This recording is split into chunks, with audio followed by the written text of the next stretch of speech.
Hey everybody, let's talk about follow-up today. In fact, I want to talk about a specific phase of our follow-up. As you know, it really breaks into three parts. There's following up to win the sale, there's following up to deliver upon the sale, and there's following up with the client after the sale. Today we're going to talk about this first phase, and that is following up to win the business. And here's the rule of thumb as I see it.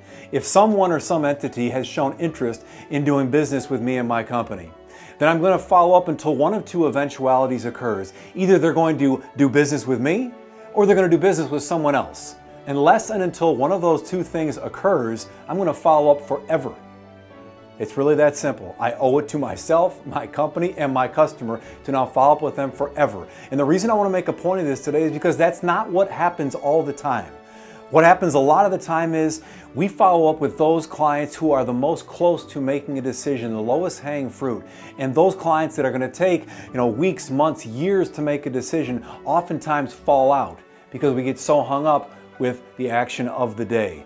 Now, I'm going to ask you three quick questions, and as you sit alone in your office or at your desk, I want you to actually raise your hand if your answer is a yes, and keep your hand raised until your answer becomes a no. So first, are you using some type of a contact manager or CRM program? If your answer is yes, put your hand up and keep it up. Number two is, do you have everyone in your life in that contact manager or CRM? Every current prospective client, every past client, every member of your family, you name it, everyone in your business, all of your key contacts, are they all in there? All right, keep your hand raised if the answer is yes. Third question is their information up to date? Okay, keep your hand raised if that's something you are certain of.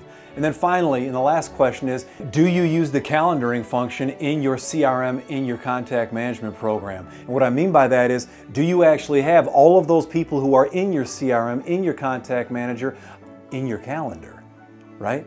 Do you have for each of those folks the time on your calendar, the day and time in which you are next supposed to make contact with them?